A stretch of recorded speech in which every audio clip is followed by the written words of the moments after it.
నమస్కారాలు. కూటమి ప్రభుత్వం అధికారంలోకి వచ్చి దాదాపు 60 రోజులు కావస్తుంది.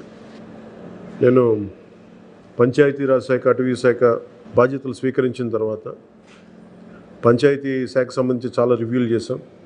రూరల్ వాటర్ సప్లై, రోడ్లకు సంబంధించి చాలా రిపోర్ట్స్లో తెలియజేస్తూనే వచ్చాను. ఏ స్థాయిలో నిధులు సరిగ్గా పంపిణీ జరగలేదు, వచ్చినా దాని దుర్వినియోగం జరిగినాయి.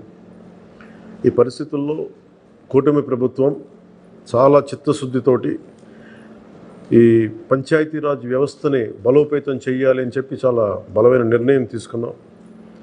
దాంట్లో భాగంగానే 3 కీలకమైన నిర్ణయాలు తీసుకున్నాం. ఒకటి, ఆగస్టు 15 ఈ జెండా పండుగకి సంబంధించి. 2, మనకి జాతీయ ఉపాధి హామీ పథకానికి సంబంధించి ఒకటే రోజున 13,326 పంచాయతీల్లో గ్రామసభ తీర్మానాలు జరగాలి. ఆ దిశగా అడుగులు వేస్తూ ఉన్నాం. ఈ గ్రామసభ తీర్మానం అంటే ఏంటంటే, జాతీయ ఉపాధి హామీ పథకం ద్వారా వచ్చే కేటాయించిన పనులకు కానీ నిధులకు కానీ ఆ ప్రజాప్రతినిధులు, ఆ ఎమ్మెల్యేలు కానీ, గ్రామ సర్పంచులు కానీ, పంచాయతీ సర్పంచులు కానీ, ఆ పంచాయతీలో ఉన్న ప్రజలు కూడా అందరూ ఏకగ్రీవంగా అంటే ఏ పనులు జరగాలి, జాతీయ ఉపాధి హామీ పథకానికి సంబంధించిన ఆ పనులకి మన గ్రామాల్లో ఏ పనులు జరగాలి, ఏ పనులకి ఆ నిధులు కేటాయించాలి, ఈ దృష్టిలో గ్రామసభ తీర్మానం జరుగుతుంది. విడివిడిగా కాకుండా ఒకటే రోజున 13,326 పంచాయతీల్లో ఒకటే రోజున గ్రామసభ తీర్మానాలు జరగాలని కీలకంగా ఆదేశించడం అయినది. ఆ విధంగా ముందు ఒకటి చేస్తూ ఉన్నాం. రెండవది, జల్ జీవన్ మిషన్. అంటే ప్రతి ఇంటికి కుళాయి అనేది ప్రధానమంత్రి గారి ఆకాంక్ష, ఆశయం. ఏ ప్రభుత్వం కనీస మానవ హక్కు ఇది. అలాంటి జల్ జీవన్ మిషన్కి సంబంధించి గత 5 సంవత్సరాలుగా ఎక్కడ కూడా సంతృప్తికరంగా గత ప్రభుత్వం చేయలేదు. రాష్ట్రంలో గ్రామీణ తాగునీటి సరఫరా ఇది అసలు ఏ స్థాయిలో ఉంది? ఉదాహరణకి జల్ జీవన్ మిషన్ కింద ఒక దాదాపు 27,000 కోట్లు ఖర్చు చేయాల్సి వస్తే గత ప్రభుత్వం 4,000 కోట్లే ఖర్చు చేస్తుంది. ఆ 4,000 కోట్లు ఖర్చు కూడా పెట్టిన విధానం ఏ స్థాయిలో ఉంది? నిజంగా నీటి సరఫరా అవుతుందా?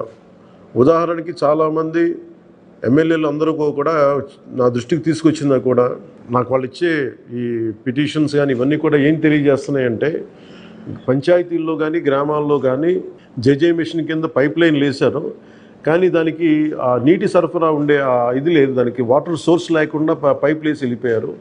అంటే దీని వెనక ఏమనిపించిందో, నిజంగా ఏదైనా వీళ్ళు డబ్బులు చేసుకోవడానికి పైప్ లైన్లు వేసి వదిలేశారన్నది ఆలోచన వచ్చి దాని మీద ఏం ఆదేశించాం పంచాయతీరాజ్ శాఖ ఉన్నతాధికారులందరినీ ఏంటంటే, అసలు రాష్ట్రంలో గ్రామీణ తాగునీటి సరఫరా పరిస్థితి ఎలా ఉంది, ఎన్ని గ్రామాలకి పైప్ లైన్స్ బాగున్నాయి, నీటి సరఫరా స్థాయి ఎలా ఉంది, రోజుకి ఎన్ని లీటర్లు నీళ్ళు వస్తున్నాయి, అలాగే ప్రస్తుత పరిస్థితి తెలుసుకోవడానికి దాదాపు ఒక 12 అంశాల మీద మేము సర్వే చేయమని ఆదేశించాం. దీన్ని పల్స్ సర్వేగా మీ దృష్టికి తీసుకొస్తున్నాం.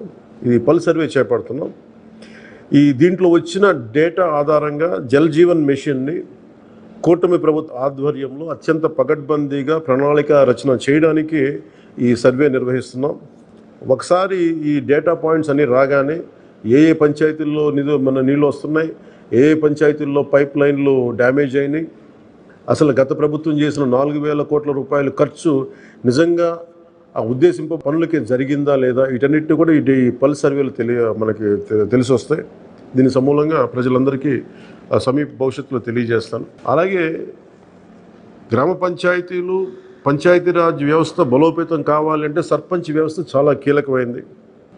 గత ప్రభుత్వం పంచాయతీ ఎన్నికలు సరిగ్గా నిర్వహించలేకపోవడం వల్ల మనకు నిధులు రాలేకపోయినాయి.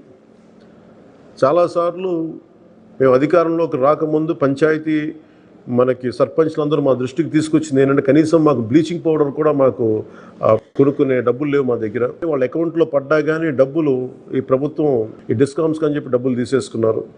సో పంచాయతీల నిర్వహణకి ఎన్నికలు జరిగినాయి, కానీ పంచాయతీల నిర్వహణకి సంబంధించి ఏ విధంగా వారికి సరైన ఆర్థిక పరిపుష్టి జరగలేదు నిధులు పడ్డాక.